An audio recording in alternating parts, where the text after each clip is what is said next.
Sejam bem-vindos ao meu grande show.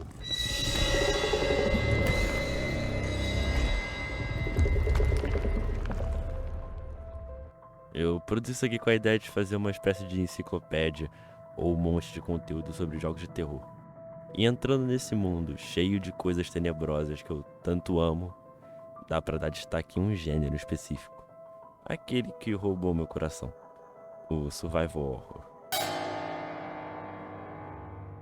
Os principais pilares no Survival Horror é a sobrevivência, o horror, o terror, os puzzles e os mistérios. Ao longo do jogo ele vai criando uma certa tensão com algum inimigo emblemático como Mr. X do Resident Evil 2, mas não necessariamente o perseguidor. Por mais que não faça sentido, o fato dos zumbis em Resident Evil tomarem o mesmo dano em todas as partes do corpo é uma ótima forma de fazer o jogador ficar tenso e se perguntando se o inimigo morreu ou se ele pode se mexer a qualquer momento. O que mais difere o Survival Horror para o outro jogo do gênero de terror é o jeito orgânico de fazer um clima de apreensão. Ele raramente usa algum momento scriptado, tirando algumas exceções. Muitos dos sustos vêm de alguma situação ocasional, como um zumbi que você acabou dando de cara ali, ou um Mr. X que bateu a porta na sua cara.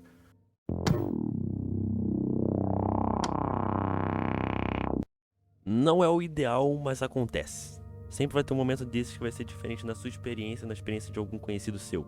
E não é só sobre Resident Evil, serve para a maioria dos Survival Horrors.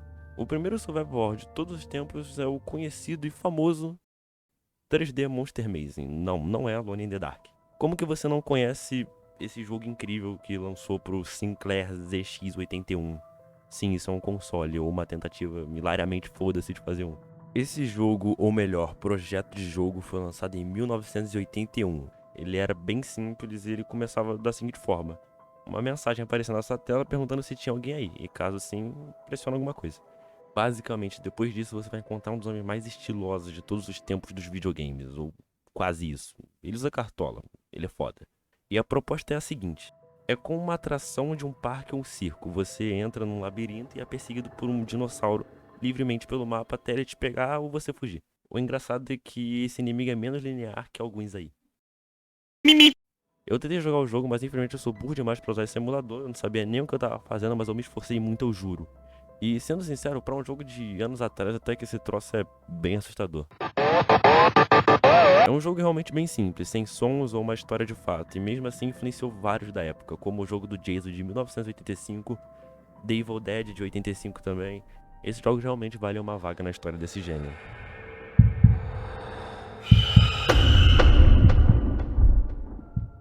Agora sim, chegamos em terras um pouco mais conhecidas. Os jogos que definiram os pilares do Survival Horror e os que popularizaram. Aqui podemos citar alguns jogos como Clock Tower, Resident Evil ou até mesmo Dino Crisis. Mas o principal jogo que trouxe esse estilo ao mainstream foi o Alone in the Dark, lançado em 1992 para PCs, se passando em Louisiana, ambientado em 1920. Algo que chama a atenção nesse jogo são suas influências de filmes de terror dos anos 50 e 40, como Long After Midnight, os famosos contos de Edgar Allan Poe e o famoso Lovecraft, claro. Se passando numa mansão mal assombrada, bem clichê de filme de terror da época, estamos na pele do detetive Edward Cullen, esse mano aí bonitão. O jogo é simples até, resolver puzzles, lidar com monstros ou quase isso. A melhor forma de lidar com os inimigos é batendo neles, e sim, esse mano do bigode aí é formado em muitas artes de meter a porrada nas pessoas. O cara é bem poucas ideias mesmo. Sendo um dos principais jogos a influenciar um legado de vários outros, Alone in the Dark caiu no esquecimento. E muito disso foi porque em 2015 foi lançado Alone in the Dark Illumination, que era basicamente um shooter multiplayer todo estourado, fudido, mal feito, caralho, maltratado e socado. O jogo era bem ruim assim mesmo. Agora tudo o que resta é esperarmos o novo jogo que tanto falam por aí. Tirando Alone in the Dark, ainda temos alguns outros jogos que popularizaram, como Silent Hill, a famosa franquia da empresa odiada da sala. Um lugar para confrontar seus pecados e com muitos e muitos e muitos fumantes. O que fala da franquia que fez tanto sucesso e sumiu do nada? Nem tanto assim, né? Aparentemente eles gostam. Começa a escrever alguma coisa e caramba, do nada, 3 jogos novos. Mas no final tá tudo bem. Valeu a pena. Resident Evil. Apesar de ser a franquia mais conhecida de Survival Horror, eu queria destacar 2 jogos que não são tão conhecidos. Os 2 Resident Evil Outbreak, que infelizmente só dá pra jogar no próprio PlayStation 2 ou naquele famoso PlayStation 2 Pro, se é que você me entende. Em vez de jogar com nossos grandes heróis, vamos jogar com uma série de sobreviventes de Raccoon City. Pessoas normais, como eu e você. Tá aí a grande graça do jogo. Ver como a história deles acaba é simplesmente interessante. Algumas tiveram muita sorte e outras nem tanto.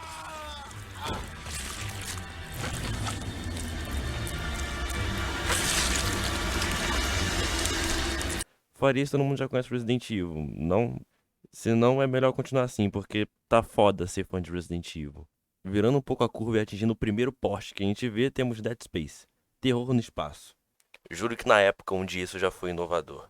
Com um aspecto sujo, o que não é esperado de jogos futuristas, arma laser e uma barra de vida muito estilosa, é um dos melhores jogos de terror no espaço que temos. The Evil Within. Vivendo na pele de um detetive que mais parece Wolverine, só que não tendo nada a ver, é um jogo onde vamos investigar um hospício, e não é esse hospício. Tem uns vilões com visuais muito da hora, e é mais uma mistura de Resident Evil e Silent Hill. Foi criado pelo Shinji Mikami, não é necessário dizer mais nada, né? O jogo é bom pra comprar. Pra ti que não conhece essa lenda, ele é o criador de uma franquia ali que talvez tenha dado certo. Não sei se você conhece muito bem, chamada Resident Evil. Não vamos estender muito sobre ele em si, porque eu acho que ele merece algo maior só pra ele. Mas ele também criou o Dino Crisis, trabalhou em Devil May Cry 1, The Evil Within, dirigiu o mais novo Ghostwire Tokyo, ou seja, ele é meio pobre. Mas é fato que isso me mudou a indústria dos jogos de terror e horror pra sempre. Um detalhe que me faz admirar muito o Survival Horror são suas variedades de tema. Aqui a gente tem de tudo. Gosta de terror no espaço, temos Dead Space. E muitos outros. Dinossauros, temos Dino Crisis, um toque que vem diretamente do inferno, The Medium. Só que pra The Medium eu queria falar um pouquinho mais. Porque eu quero. The Medium é um dos meus jogos de terror favoritos pelo motivo que toda essa estética diferenciada tem um nome. Pouco conhecido, então por isso eu queria trazer esse conhecimento pra vocês. The Medium tem influência direta das pinturas de Zdzisław Beksinski. Nascido em dia 24 de fevereiro de 1929 na Polônia, ele fazia parte do movimento gótico surrealista e barroco. Colocando a pintura lá do jogo é bem clara a influência. É como jogar a obra de um homem que pintou o próprio inferno. Outro jogo com influência parecida é o Scorn. Ele tem influência do pintor H.R. Giger. E toda essa estética orgânica e metálica, e até um pouco infernal, tem um nome. Talvez você tenha jogado esses 2 jogos e nunca percebeu isso.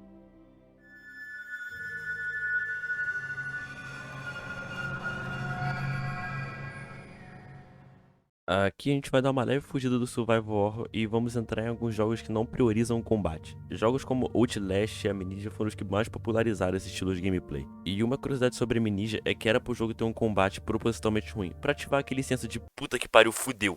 Com medo da gameplay ser criticada ou não entendida, acabou sendo removida.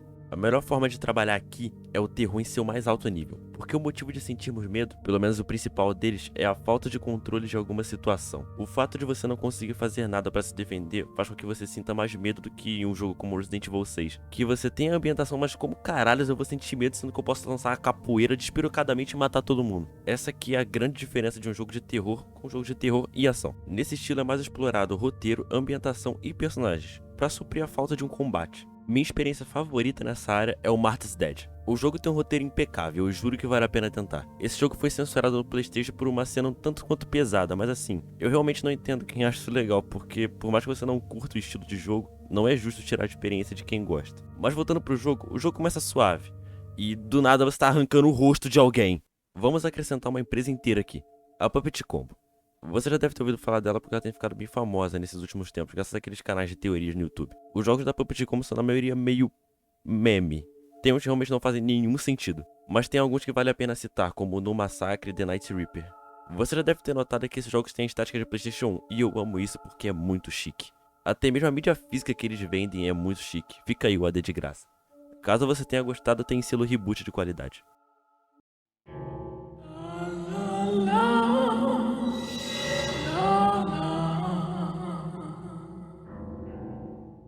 Para explicar como os jogos de terror mexem com você, é importante entendermos a diferença de horror e terror.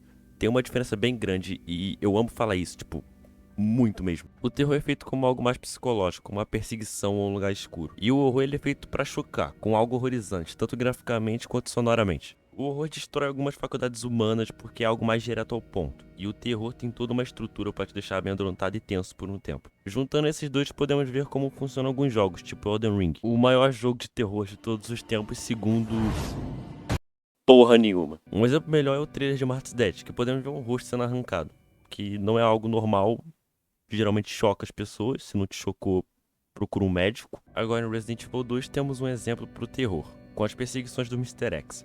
Aqueles sons abafados e sustos não programados são o que mantém um clima de terror o tempo todo. Uma forma de quebrar qualquer jogo de terror é usando muito script. Óbvio que é necessário ter script para um bom level design, mas avacalhar o jogo inteiro com milhares de corredores para fugir em linha reta é um pouco demais. Colocar um susto scriptado ali cai é normal para uma boa ambientação, mas o jogo inteiro feito apenas nesses moldes pode se tornar um pouco chato, e por isso vou jogar logo a merda no ventilador.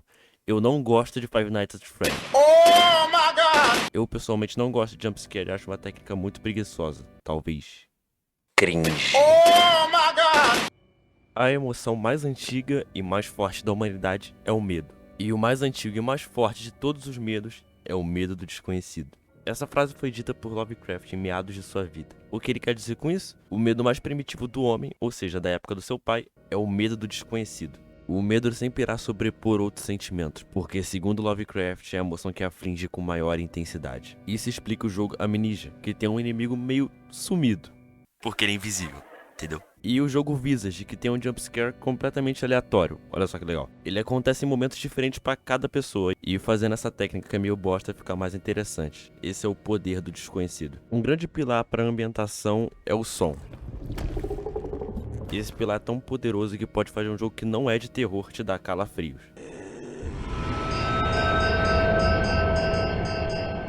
O mais interessante é que também pode ser avaliada a falta de um som. A falta de som tem um poder muito grande. Os sons de passos rítmicos e mórbidos sem nenhuma música já é o suficiente para criar um ambiente nada amigável. Um exemplo disso é o Little Nightmares. Eu joguei ele recentemente e adorei o jogo, mas um detalhe sobre o som dele é o silêncio absoluto junto com os estrondos que você não tá esperando. Tudo nesse jogo é barulhento, principalmente no início que se passa em uma fábrica. Os sons de metais são ensurdecedores, eles incomodam ao extremo.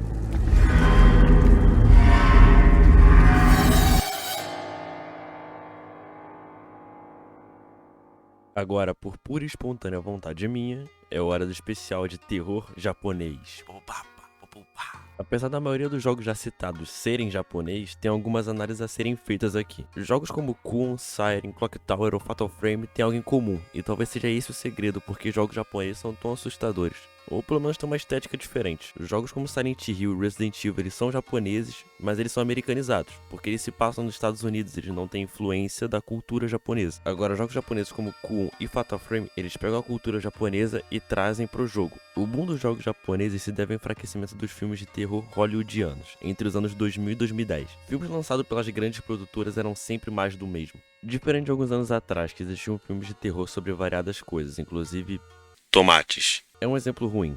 Um bom exemplo seria Jaw, que na época era inovador, um filme de terror sobre tubarão. Com a vida do cinema japonês, filmes como Ringo, The Grudge, João... Não é João, caralho. Acabaram roubando um pouco a glória de Hollywood, e com isso veio a grande alta do cinema de terror japonês. E nesse caso, claro que viriam os jogos, e realmente veio. Acho que muitas das características únicas desses jogos vêm muito do folclore japonês e de lendas de terror japonesas, que caso você não conheça são as mais assustadoras e as minhas favoritas também. O folclore japonês foi extremamente influenciado pelo shintoísmo e budismo e outras crenças asiáticas. É importante citar que muitas dessas lendas podem parecer bobas na sua forma crua, mas com o passar do tempo teve um maior aprofundamento e adaptações, se tornando verdadeiras lendas urbanas. As lendas japonesas têm um certo costume de humanizar suas bizarrices, e por isso se torna mais crível, como a lenda de Yoki-Una. Não é a marca de pipoca. Yoki-Una é um exemplo perfeito, são mulheres que cantam para seduzir homens fazendo se perderem na neve e morrerem congelados. Algo até que bobo comparado com o que temos hoje em dia, mas os jogos sempre dão um jeito de aprofundar essas coisas e trazerem ela um pouco mais próximo da realidade. E quanto mais próximo da realidade, mais assustador.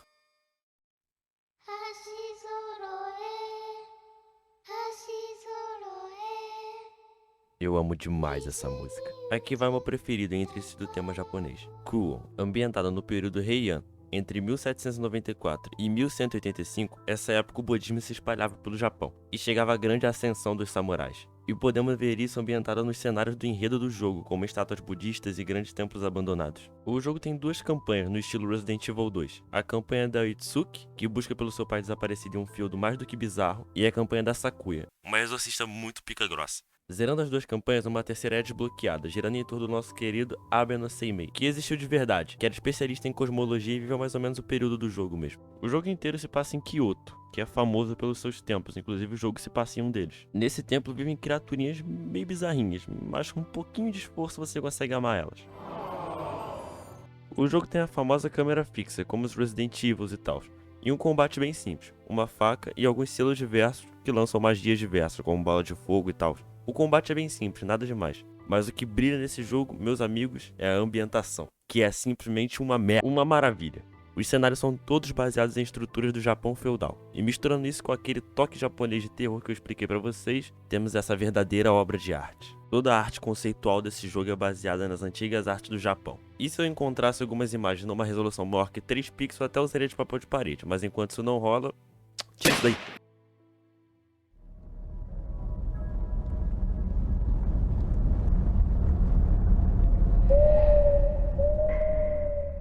Você se lembra de quando eu falei do terror do desconhecido? O terror cósmico usa muito dele, em larga escala. O terror cósmico foi ficando popular pelo século XX, e claro que o principal escritor dele é o Lovecraft. No terror cósmico, é bastante importante enfatizar que são apenas meras poeiras cósmicas. Eu vou falar a palavra cosmo uma porrada de vezes, então perdoa aí o sotaque carioca. A ideia aqui é fazer você se sentir pequeno perante um universo que não nos pertence. Não sabemos o que pode ter muito distante ou não tão distante daqui. A graça é mexer com monstros escaralhadamente grandes que são considerados deuses. Uma curiosidade interessante sobre Lovecraft é que todos os monstros têm nomes impronunciáveis, tipo isso aí, Subniguraf, Subnigurat, Subnigurat. Essa porra aí basicamente funciona da seguinte forma: os nomes seriam tão complexos para os seres humanos entenderem que não existe forma certa de pronunciar, então tanto faz a forma que você pronuncie. Alguns jogos que usam muito o mundo Lovecraftiano são The Sinking City e o Call of Cthulhu. É difícil citar jogos com terror cósmico e aspecto Lovecraftianos porque essa influência está em muitos jogos, não é necessariamente um universo só para aquilo. Infelizmente, jogos que se passam nos próprios contos do Lovecraft não temos muito hoje em dia, apenas as influências externas. Agora o Akashi vai passar uma dica preciosa para vocês acharem bons jogos de terror na Steam. Sempre tem um jogo de terror indie pronto pra ser jogado, mas cuidado pra ir no fundo demais, tipo o nosso amigo Pão de Mel aqui. Eu também não sei, não me pergunte. Mó vacilão. Jogos indies que eu joguei meio às cegas na Steam foram Garage Bad Dreams Adventure. Eu acho os gráficos desse jogo bizarramente atraentes. Ele é mais point and click, ele é bem simples na verdade. Um dos que acho mais geniais é o Conscript, um survival horror em meio à Primeira Guerra. Ele aborda o terror da guerra em vez de algo mais sobrenatural. Infelizmente esse jogo tá disponível apenas a demo, mas é gratuito na Steam. Worlds of Horror. Um fato hilário sobre esse jogo é que os gráficos inteiros foram feitos no Paint. Sim, o Paint, o aplicativo que você ficava fazendo crocodilagem quando tava entediado. Esse jogo vale muito da sua atenção por se passar no universo do lendário escritor Junji Ito, considerado o pai do horror japonês. Caso não conheça, jogue e leia, não irá se arrepender. E por último, The Cat Lady. Esse jogo me encantou só pelo gráfico dele, mas você acaba se deparando com uma história muito tensa e com um humor muito pesado. Envolve câncer, luto, depressão, então é difícil lidar com as questões desse jogo. É uma experiência incrível, mas muito forte mesmo. Partindo de uma opinião pessoal, eu realmente acho que jogos de terror têm um caminho muito bom a seguir. Mesmo que seja um gênero mais contido, tivemos grandes lançamentos como Mart's Dead, Phobia, o jogo de terror brasileiro que eu gostei bastante, The Mortuary Assistant, que é basicamente um jogo que você trabalha onde as pessoas fazem autópsia. Toda hora algum jogo acaba estourando na Steam, e muitos deles são realmente muito bons. E como os pilares de jogos de terror são muito flexíveis, sempre podemos ver jogos com temas inovadores, bem diferentes mesmo. Eu até posso quebrar a cara aqui, mas os futuros lançamentos como Dead Space Remake, Callisto Protocol, Novo Alone in the Dark e mais uma caralhada de jogo foda que tá vindo por aí, eu me sinto seguro em dizer que vamos ter muita coisa para viver em meio ao mundo macabro. E esse foi o meu grande show.